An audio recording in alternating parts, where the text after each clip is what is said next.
Welcome back your money में आज हम ले रहे हैं आपके पोर्टफोलियो से जुड़े सवाल के जवाब और हमारा साथ दे रहे हैं इसमें वाइस इन्वेस्ट एडवाइजर्स के हेमंत रुस्तगी। तो आइए सवाल जवाब के सिलसिले को आगे बढ़ाएं। एक ईमेल है हमारे पास, अनुरोध जालान साहब ने भेजा है और वो पूछना चाहते हैं कि यहाँ पर उनकी उम्र है करीब 25 साल, टीसीएस में नौकरी करते हैं, करीब 3 लाख से कुछ ऊपर उनकी तनख्वाह है और एक पोर्टफोलियो बनाना चाहते हैं, इन्वेस्टमेंट की शुरुआत करना चाहते हैं कि 3,000 रुपए हर महीने वो डालें। 25 से 30 साल का होराइजन लंबा सोचा है उन्होंने और ताकि उनके पास 30 साल बाद एक बहुत बड़ा कॉपस बन जाए। इसके अलावा वो चाहते हैं कि 10,000 रुपए हर महीने वो सेव करें, लेकिन ये पैसा वो खुला रखना चाहते हैं, 1 साल बाद उसका इस्तेमाल करना चाहेंगे।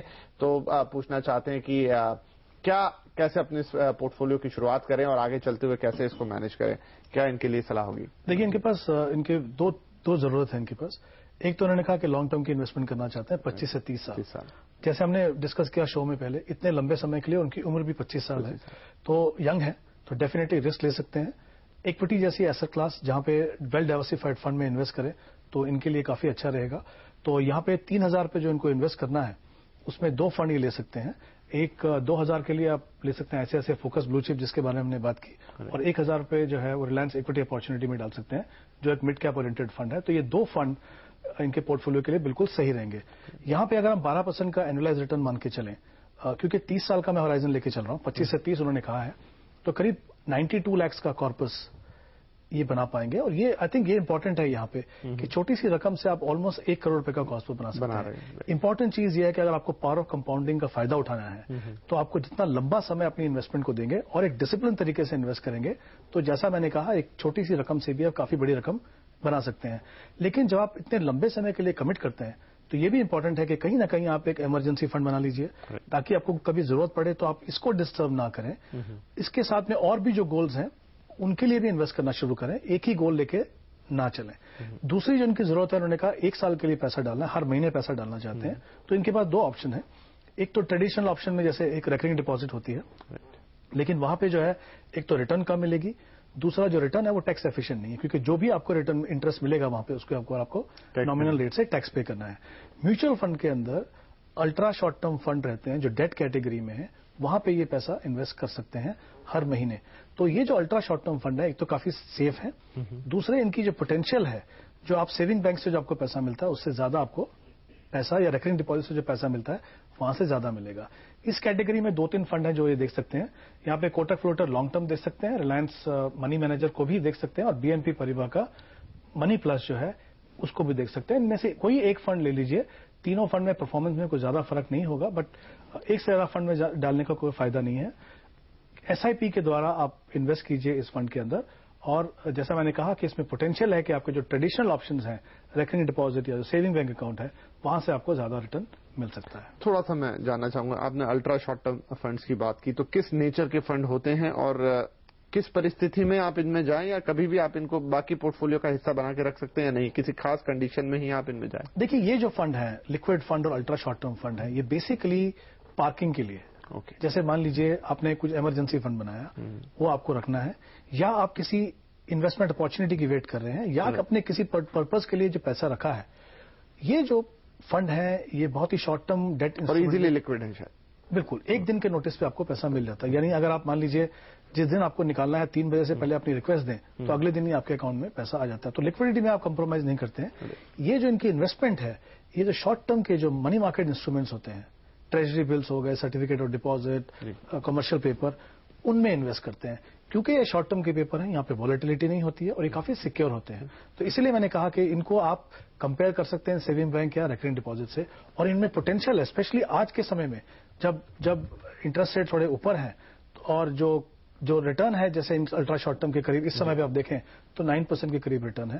तो आई थिंक इनको रिटर्न भी अच्छा मिलेगा, लिक्विडिटी में भी कंप्रोमाइज नहीं कर रहे हैं और सेफ्टी में भी कंप्रोमाइज नहीं कर रहे हैं। चलिए जालान साहब, तो हम उम्मीद करेंगे कि आपको आपकी क्वेरी का बहुत अच्छा जवाब मिल गया है और अब आपके आगे की सेविंग बहुत अच्छी जाने वाली है, लंबी सेविंग है, इसलिए बहुत शुभकामनाएं आपको। बहुत सारा सेव करें और अपने सपनों को पूरे करें।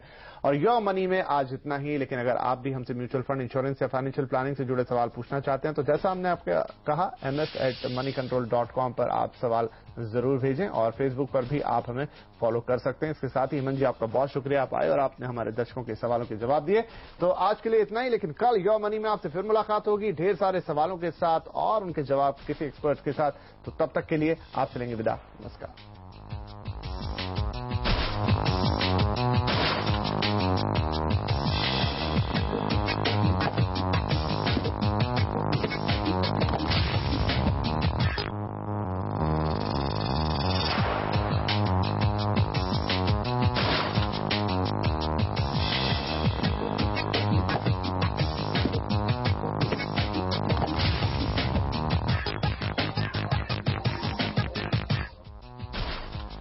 मनी में आपका एक बार फिर स्वागत है और हमारे साथ बने हुए हैं वाइस इन्वेस्ट एडवाइजर्स के हेमंत रुस्तगी। आइए उनके साथ हम इस सवाल जवाब के सिलसिले को आगे बढ़ाएं। अब हमारे साथ मुंबई से फोन लाइन पर जुड़े हैं किरण अदयानी साहब। किरण जी, पूछिए अपना सवाल। हेलो। हाँ जी सर, पूछें। हेमंत जी नमस्कार। जी नमस्कार। किरण बोल रहा हूँ बॉम्बे विले पार्लर से। मेरा सवाल यह है कि अभी मेरा एक investment ICICI focus blue chip में है जो 17,000 रुपीज पर मंथ है और कुछ प्लानिंग एक्स्ट्रा करना चाहता हूँ जो है मेरा emerging blue chip, HDFC mid cap opportunity 10,000, मेरा emerging 12,000, Franklin India smaller company fund 12,500 और एक्सिस इक्विटीज 6,500। जी। तो अभी ये मेरा होराइजन जो है वो करीबन 12 साल का है। जी। मुझे किस तरह से इसमें करना चाहिए इन्वेस्टमेंट? ये मेरे फंड सिलेक्शन सही है जी या उसमें कोई आपका सजेशन है? जरूर सर। और किरण जी, आप 50 पार कर चुके हैं और मुझे लगता है कि आपके पास अभी भी कुछ जिम्मेदारियां होंगी घर की जो बड़ी हैं, जो आपको शायद निभानी होंगी। तो अब हम देख लेते हैं कि क्या आपने जो इतना सारा इन्वेस्टमेंट कर रखा है ये सही डायरेक्शन में है, सही ट्रैक पर जा रहा है और आगे आपको इसमें क्या कुछ करने की जरूरत है, इनके लिए क्या सलाह होगी हेमंत जी? किरण जी, मैं एक ही बात आपसे पूछना चाहता हूं। आपने मेंशन किया था यहाँ पे आईडीएफसी प्रीमियर इक्विटी और मोतीलाल ओसवाल फोकस फंड, ये दो फंड भी अभी आपके पास हैं? नहीं, वो मैंने स्टॉप पेमेंट करवाने दे दिया है क्योंकि ये मैं बहुत ज्यादा फंड नहीं करना चाहता था जी। तो उसकी जगह पे ये 4 का सिलेक्शन किया था कहीं स्टडी करके। तो अभी क्या है, उससे अभी आगे इन्वेस्टमेंट करने से पहले आपका राय जानना चाहता था। जी, इसका मतलब आपके पास अभी एक ही म्यूचुअल फंड है, ICICI focus blue chip? Continue एक ही है, आईसीआईसीआई फोकस। ठीक है। देखिए, ये जो फंड है ये बहुत ही अच्छा फंड है। इनफैक्ट अगर हम लार्ज कैप कैटेगरी में परफॉर्मेंस देखें तो आई थिंक जितने भी कंसिस्टेंट फंड है और जो टॉप परफॉर्मिंग फंड्स हैं उनमें से है। तो जहां तक इस फंड का सवाल है आप उसको डेफिनेटली रख सकते हैं। लेकिन यहां पे इन्होंने कहा है कि एक ही फंड है इनके पास, एक ही फंड है, पूरा पैसा तो उसी में। कई जाहिर सी बात है वो बिल्कुल सही स्ट्रैटेजी नहीं है, लेकिन फॉर्चुनेटली और पैसा यहाँ पे इन्वेस्ट करना चाहते हैं। तो पहली बात तो मैं ये कहूंगा कि आप जो पैसा है आपने 17,000 में से 7,000 रुपए एक और फंड है आईसीआईसीआई डायनेमिक इक्विटी फंड, वहां पे आप उसको जरा स्विच कर देंगे तो मुझे लगता है बेटर रहेगा, क्योंकि वो भी एक काफी कंसिस्टेंट फंड है, एसेट एलोकेशन फंड है। तो आई थिंक एग्जिस्टिंग पैसे के लिए ये दो फंड आपके लिए बिल्कुल सही रहेंगे। बाकी जो उन्होंने फंड चुने हैं यहाँ पे 4 फंड जी, उसमें से 3 फंड जो है वो मिड कैप कैटेगरी के हैं। मुझे लगता है इन्होंने शायद पिछले 1 या 2 साल की परफॉर्मेंस देखी है और उनको लगा है कि ये फंड बहुत अच्छा कर रहे हैं, क्योंकि हमने देखा है कि मिड कैप कैटेगरी में काफी अच्छा हमने चढ़ाव देखा है। तो ये किसी भी तरह से अगर हम देखें तो वो अच्छी बात नहीं है, क्योंकि एक तो इन्होंने कहा 54 इनकी एज है यहाँ पे। इक्विटी जैसा मैंने पहले कहा asset class aggressive asset class है, उसमें से अगर 3 फंड इनके अगर वो मिड कैप में होंगे तो मुझे नहीं लगता वो लॉन्ग टर्म प्रोस्पेक्ट्स के लिए वो अच्छे हैं। ये बात सही है कि जो मिड कैप फंड रहते हैं उनका पोटेंशियल लार्ज कैप से ज्यादा होता है, लेकिन ये भी जरूरी है कि आपका जो प्रोपोर्शन है वो सही होना चाहिए। जैसा मैंने शो में पहले कहा कि स्पेशली आपके लिए जिस स्टेज पे आप हैं तो करीब 60% पैसा आपका जो लार्ज कैप में होना चाहिए, 50% पैसा आपका मिड कैप में हो। और मिड कैप में भी ध्यान रखिए, ये जो फंड आपने कहा ये फंड सारे अच्छे हैं, उसमें कोई शक नहीं है, लेकिन जैसा मैंने कहा क्योंकि वो एक सेगमेंट काफी एग्रेसिव है तो उसमें बहुत ज्यादा इन्वेस्टमेंट आप ना करें। उसकी बजाय मुझे लगता है कुछ एक फंड है जो आप देख सकते हैं यहाँ पे। एक बिरला सन लाइफ फ्रंटलाइन इक्विटी फंड है जिसमें करीब ज्यादा पैसा जो है लार्ज कैप में है, कुछ पैसा जो है वो मिड कैप में है। एक्सिस इक्विटी फंड जो प्राइमरीली एक लार्ज कैप फंड है, और मिड कैप कैटेगरी में अगर आपको एक फंड देखना है तो HDFC mid cap opportunity fund है, वो देखिए। आईडीएफसी प्रीमियर इक्विटी जिससे आपने पैसा निकाला है, मैं कहूंगा कि अगर आप मिड कैप कैटेगरी में देखें तो वो एक बहुत ही बेहतरीन फंड है। इनफैक्ट वो एक ऐसा फंड है जहां पे इन्वेस्टमेंट आप सिर्फ एसआईपी के द्वारा ही कर सकते हैं। तो मुझे लगता है वो आपके पोर्टफोलियो में होना चाहिए। जिस तरह की आप इन्वेस्टमेंट कर रहे हैं, अगर आपके पास 5 या 6 फंड होंगे तो कोई बुरी बात नहीं है। बहुत ज्यादा फंड नहीं होंगे आपकी जो इन्वेस्टमेंट कर रहे हैं। तो मुझे लगता है इस तरह से अगर अपने पोर्टफोलियो को रीअलाइन करेंगे तो डेफिनेटली सही बैलेंस होगा पोर्टफोलियो में और काफी कंसिस्टेंट और अच्छा रिटर्न आपको लॉन्ग टर्म में मिल पाएगा। और आपका टाइम होराइजन भी करीब 12 साल का है। तो हेमंत जी, क्या आपकी इनके लिए ये भी सलाह होगी कि वापस से आईडीएफसी प्रीमियम इक्विटी में एक बार फिर चले जाएं? जी, मेरा ये मानना है कि अगर आप अपने पोर्टफोलियो में मिड कैप रखना चाहते हैं तो आईडीएफसी प्रीमियम इक्विटी उसमें होना ही चाहिए।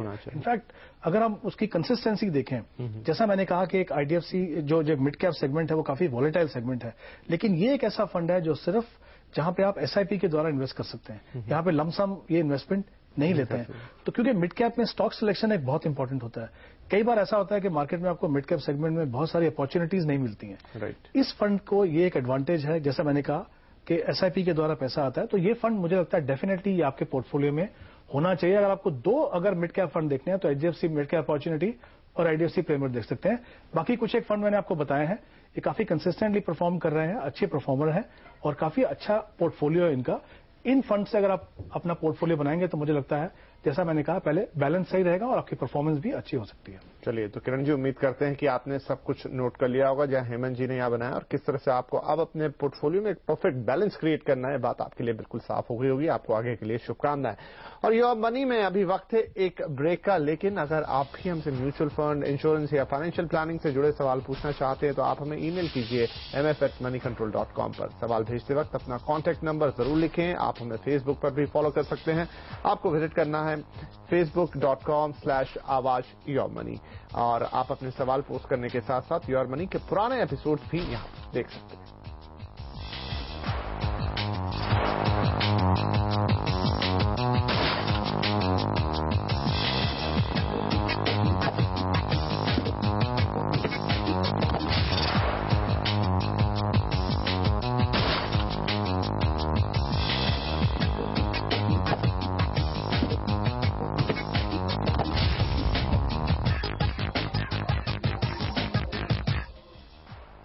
Welcome back. योर मनी में आज हम ले रहे हैं आपके पोर्टफोलियो से जुड़े सवाल के जवाब और हमारा साथ दे रहे हैं इसमें वाइस इन्वेस्ट एडवाइजर्स के हेमंत रुस्तगी। तो आइए सवाल जवाब के सिलसिले को आगे बढ़ाएं। एक ईमेल है हमारे पास, अनुरोध जालान साहब ने भेजा है और वो पूछना चाहते हैं कि यहाँ पर उनकी उम्र है करीब 25 साल, टीसीएस में नौकरी करते हैं, करीब 3 लाख से कुछ ऊपर उनकी तनख्वाह है और एक पोर्टफोलियो बनाना चाहते हैं, इन्वेस्टमेंट की शुरुआत करना चाहते हैं कि 3,000 रुपए हर महीने वो डालें। 25 से 30 साल का होराइजन लंबा सोचा है उन्होंने और ताकि उनके पास 30 साल बाद एक बहुत बड़ा कॉपस बन जाए। इसके अलावा वो चाहते हैं कि 10,000 रुपए हर महीने वो सेव करें, लेकिन ये पैसा वो खुला रखना चाहते हैं, 1 साल बाद उसका इस्तेमाल करना चाहेंगे। तो पूछना चाहते हैं कि कैसे अपने पोर्टफोलियो की शुरुआत करें और आगे चलते हुए कैसे इसको मैनेज करें, क्या इनके लिए सलाह होगी? देखिए, इनके पास इनके दो जरूरत है इनके पास। एक तो उन्होंने कहा कि लॉन्ग टर्म की इन्वेस्टमेंट करना चाहते हैं 25 से 30 साल। जैसे हमने डिस्कस किया शो में पहले, इतने लंबे समय के लिए उनकी उम्र भी 25 साल है, तो यंग है, तो डेफिनेटली रिस्क ले सकते हैं। इक्विटी जैसी एसेट क्लास जहां पे वेल डाइवर्सिफाइड फंड में इन्वेस्ट करें तो इनके लिए काफी अच्छा रहेगा। तो यहाँ पे 3,000 रुपए जो इनको इन्वेस्ट करना है उसमें 2 फंड ही ले सकते हैं। एक 2,000 के लिए आप ले सकते हैं ऐसे फोकस ब्लू चिप जिसके बारे में हमने बात की, और 1,000 रुपए जो है वो रिलायंस इक्विटी अपॉर्चुनिटी में डाल सकते हैं जो एक मिड कैप ओरिएंटेड फंड है। तो ये 2 फंड इनके पोर्टफोलियो के लिए बिल्कुल सही रहेंगे। यहां पे अगर हम 12% का एनुअलाइज रिटर्न मान के चलें, क्योंकि 30 साल का मैं होराइजन लेके चल रहा हूं, 25 से 30 उन्होंने कहा है, तो करीब 92 लाख का कॉर्पस ये बना पाएंगे। और ये आई थिंक ये इंपॉर्टेंट है यहाँ पे कि छोटी सी रकम से आप ऑलमोस्ट 1 करोड़ रुपए का कॉर्पस बना सकते हैं। इंपॉर्टेंट चीज ये है कि अगर आपको पावर ऑफ कंपाउंडिंग का फायदा उठाना है तो आपको जितना लंबा समय अपनी इन्वेस्टमेंट को देंगे और एक डिसिप्लिन तरीके से इन्वेस्ट करेंगे तो जैसा मैंने कहा एक छोटी सी रकम से भी आप काफी बड़ी रकम बना सकते हैं।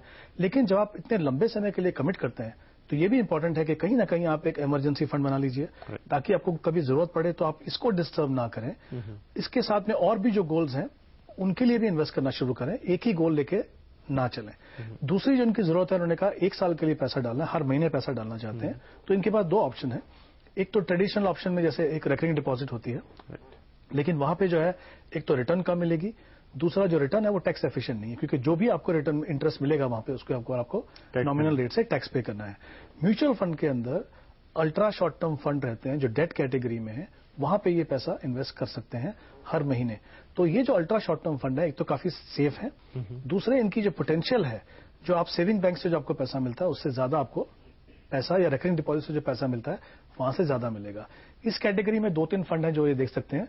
यहाँ पे कोटक फ्लोटर लॉन्ग टर्म देख सकते हैं, रिलायंस मनी मैनेजर को भी देख सकते हैं, और बीएनपी परिवार का मनी प्लस जो है उसको भी देख सकते हैं। इनमें से कोई एक फंड ले लीजिए, तीनों फंड में परफॉर्मेंस में कोई ज्यादा फर्क नहीं होगा, बट एक से ज्यादा फंड में डालने का कोई फायदा नहीं है। एसआईपी के द्वारा आप इन्वेस्ट कीजिए इस फंड के अंदर, और जैसा मैंने कहा कि इसमें पोटेंशियल है कि आपके जो ट्रेडिशनल ऑप्शंस हैं, रेकरिंग डिपॉजिट या जो सेविंग बैंक अकाउंट है, वहां से आपको ज्यादा रिटर्न मिल सकता है। थोड़ा सा मैं जानना चाहूंगा, आपने अल्ट्रा शॉर्ट टर्म फंड्स की बात की, तो किस नेचर के फंड होते हैं और किस परिस्थिति में आप इनमें जाएं, या कभी भी आप इनको बाकी पोर्टफोलियो का हिस्सा बना के रख सकते हैं या नहीं, किसी खास कंडीशन में ही आप इनमें जाएं? देखिए, ये जो फंड है, लिक्विड फंड और अल्ट्रा शॉर्ट टर्म फंड है, ये बेसिकली पार्किंग के लिए। जैसे मान लीजिए आपने कुछ इमरजेंसी फंड बनाया, वो आपको रखना है, या आप किसी इन्वेस्टमेंट अपॉर्चुनिटी की वेट कर रहे हैं, या अपने किसी पर्पज के लिए जो पैसा रखा है। ये जो फंड है ये बहुत ही शॉर्ट टर्म डेट और इजीली लिक्विड है शायद। बिल्कुल, एक दिन के नोटिस पे आपको पैसा मिल जाता है। यानी अगर आप मान लीजिए जिस दिन आपको निकालना है 3 बजे से पहले अपनी रिक्वेस्ट दें, तो अगले दिन ही आपके अकाउंट में पैसा आ जाता है। तो लिक्विडिटी में आप कंप्रोमाइज नहीं करते हैं। ये जो इनकी इन्वेस्टमेंट है, ये जो शॉर्ट टर्म के जो मनी मार्केट इंस्ट्रूमेंट्स होते हैं, ट्रेजरी बिल्स हो गए, certificate of deposit, commercial paper, उनमें इन्वेस्ट करते हैं। क्योंकि ये शॉर्ट टर्म के पेपर हैं, यहाँ पे वॉलेटिलिटी नहीं होती है और ये काफी सिक्योर होते हैं। तो इसीलिए मैंने कहा कि इनको आप कंपेयर कर सकते हैं सेविंग बैंक या रेकरिंग डिपॉजिट से, और इनमें पोटेंशियल है, स्पेशली आज के समय में जब इंटरेस्ट रेट थोड़े ऊपर हैं, और जो रिटर्न है जैसे अल्ट्रा शॉर्ट टर्म के करीब इस समय पे आप देखें तो 9% के करीब रिटर्न है। तो आई थिंक इनको रिटर्न भी अच्छा मिलेगा, लिक्विडिटी में भी कंप्रोमाइज नहीं कर रहे हैं और सेफ्टी में भी कंप्रोमाइज नहीं कर रहे हैं। चलिए जवान साहब, तो हम उम्मीद करेंगे कि आपको आपकी क्वेरी का बहुत अच्छा जवाब मिल गया है, और अब आपके आगे की सेविंग बहुत अच्छी जाने वाली है, लंबी सेविंग है, इसलिए बहुत शुभकामनाएं आपको। बहुत सारा सेव करें और अपने सपनों को पूरे करें। और योर मनी में आज इतना ही, लेकिन अगर आप भी हमसे म्यूचुअल फंड, इंश्योरेंस या फाइनेंशियल प्लानिंग से जुड़े सवाल पूछना चाहते हैं, तो जैसा हमने आपको कहा ms@moneycontrol.com पर आप सवाल जरूर भेजें, और फेसबुक पर भी आप हमें फॉलो कर सकते हैं। इसके साथ ही हेमंत जी, आपका बहुत शुक्रिया, आप आए और आपने हमारे दर्शकों के सवालों के जवाब दिए। तो आज के लिए इतना ही, लेकिन कल योर मनी में आपसे फिर मुलाकात होगी ढेर सारे सवालों के साथ और उनके जवाब किसी एक्सपर्ट के साथ। तो तब तक के लिए आप चलेंगे विदा। नमस्कार।